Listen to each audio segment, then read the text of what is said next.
It's a dramatic end. What are your reflections on the game that brings you 3 valuable points in terms of Champions League places? Yeah, what a performance in the second half. It was more or less an equal first half. In the last 5 minutes, we almost had to give it away completely. If they scored a penalty, maybe it's over before it really starts. And then you go to halftime, maybe in a 2-0, and you have no chance to come back. But was very hard because we were 1-0 down, had 1 injured player. So I'm absolutely impressed by the reaction and by the performance in second half. I think we even deserve to win the second half. Of course, you need if you wanna steal all 3 points here at the Etihad in this situation after being 1-0 down, you need a bit of luck. You need a bit of momentum in decisions from refereeing. It's like this, but we had many half chances, many chances here in second half, and big congratulations to the team for the second half. What did you do better in the second half? I think better, more control. We got more and more confident, and the goal helped us a lot, because that was like, we really have the opener now, and we gained the rest of our confidence, and suddenly we could even play more physical. We could recover the balls higher. But it was a battle, and it was a physical battle, and we never stepped back, and we never gave up. And in the opposite, we increased our motivation, and it was not a bad match in first half. It was like, for me, a total 0-0. But like I said, it can change in any second, and for that, with the knowledge of that, it's even more impressive. I'm absolutely delighted by the performance second half. Timo Werner has tremendous pace. Does he just need to add a little bit of patience? Yeah, but it's easier said than done, because he was working like a dog. I'm not sure if we can say this, but yeah, you can. He was really working hard up front, and it was so important, and he gave them a hard time with all his runs. So once he had chances, he had them pretty exhausted, so no complaints today.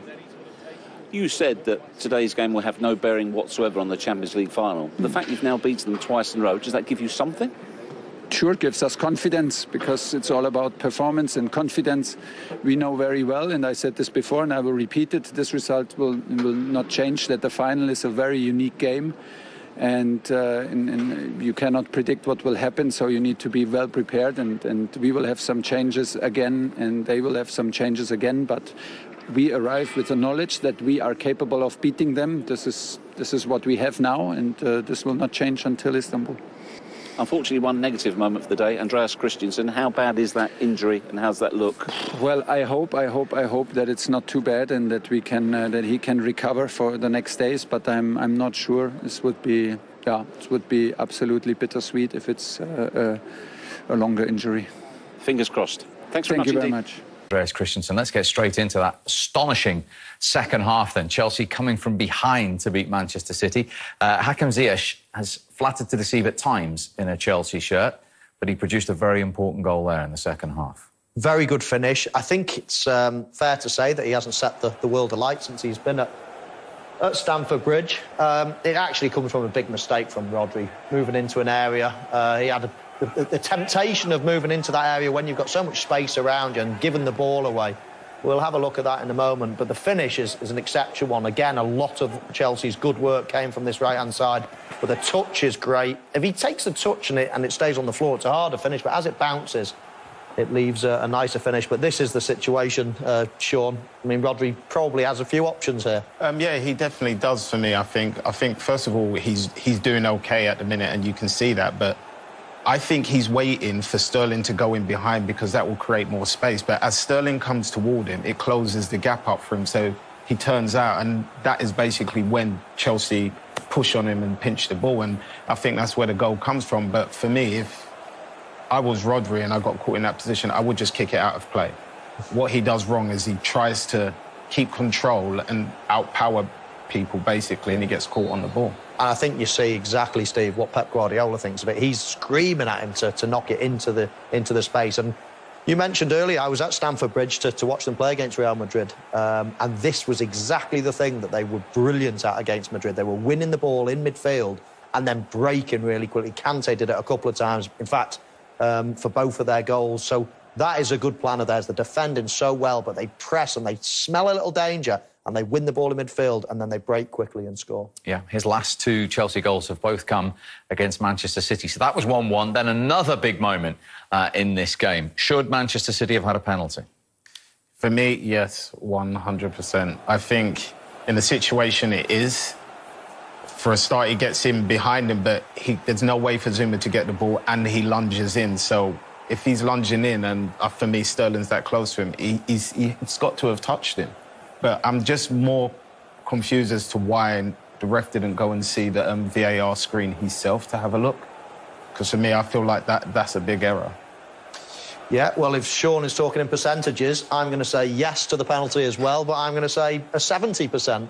I don't think it was absolute cut and dry. On balance, I think it was a penalty. What do you think VAR should have done then? Once the ref didn't give it, I don't think it was clear and obvious, so I think it was right to just leave the decision with the referee. But that's not to say I disagree with Sean in terms of he can easily go and have a look at the monitor, he can easily give the penalty. Only if VAR advised him to, though. Of course. And Stuart Atwell didn't. And he didn't. So, yeah, my overriding thought is it should have been a penalty, just about. Once it wasn't given, then I don't think it was absolutely clear and obvious for everyone to change their mind. I can agree with that. That's fair to say. I just feel like from a VAR perspective, if he makes, then that's showing suggestion, and the ball doesn't move. The ball keeps going straight. So I feel like that a decision should have been made. What do you think about the person involved there, then? Because whether we like it or not, Raheem Sterling gets an awful lot of penalties. Do you think that could have had any influence in the referee's mind? I think for me, most definitely, it could have definitely swayed the referee to not give it because he knows he goes down easily. Yeah. But like I said, if VAR have a look at it, the lunge, and I wouldn't say there's massive contact, but there's enough contact to go down when somebody's lining up to have a shot. So for me, that's why I think VAR should have said, look, just come and have a look. And if he goes and has a look and he says for him it's not a penalty, then I could understand. OK, let's see what the former Premier League referee Dermot Gallagher thinks. You've heard Sean and Michael's view. Derm, what do you think? I'm in both their camps. I'm with Sean. I think it's a penalty. It's clumsy. He doesn't play the ball. I'm in Michael's camp as well because I think it is a penalty, in my view, but I think it is so minimal contact that, as Michael alluded to, the VAR looks at it. Is it a clear and obvious error? He will say no, leave it with the on-field. Many, many times this season we've asked for the on-field referee to make the decision. I think in this case it's left the on-field. I feel he's got it wrong, but what I would say, he's made a genuine decision. The VAR, I can't see can overturn it, to be honest. You say he's got it wrong, so Stuart Atwell could have said, Anthony, go and have a look? He could if he felt that, but what you have to remember, Steve, he's there to say, is it a clear and obvious error? And as Michael alluded to before I came on, I think not. I think, in my view, it's a penalty. But it's so subjective, you know. A lot of people look at that and say, no, there's not enough contact. Only a few weeks ago, we were talking on here about how many penalties have been given. They wouldn't have been given in previous years because the tolerance level for contact has been brought down so low. So I think the balance has got to be, does the referee on the field think it's a penalty? No. Does the VAR looking at it think it's a clear and obvious error when you look at that? He thinks no. So it's left with the on-field decision. Yeah, I mean, I totally agree. I can't look at that and think 100% that's a penalty. I do think it's a penalty. I do think there's a bit of contact. But I can't watch that. As soon as I'm watching the game live, I'm thinking, that's Sterling. He's playing for it. We've seen it before.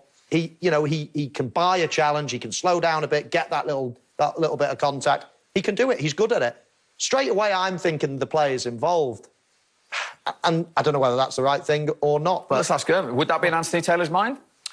I think all referees, Steve, not just Anthony Taylor, have to have blank canvas. That's the most dangerous. You prepare but don't prejudge. I think that's where you make your mistakes. And on that basis, I would say he's just seen the incident and he judges it on that incident at that point.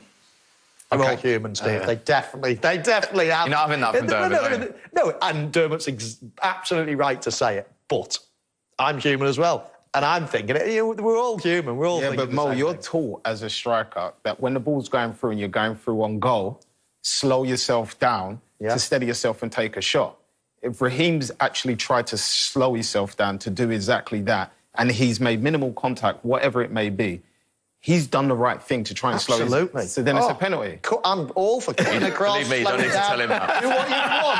Do everything you want for a defender to make a challenge. I'm with him. Oh, Sean, you do not... At the Etihad, he's got the better of Pep Guardiola ahead of that Champions League final later this month. He can do no wrong, can he? He can do absolutely no wrong. I mean, he's come in and he's picked up results in every competition. 2 finals now.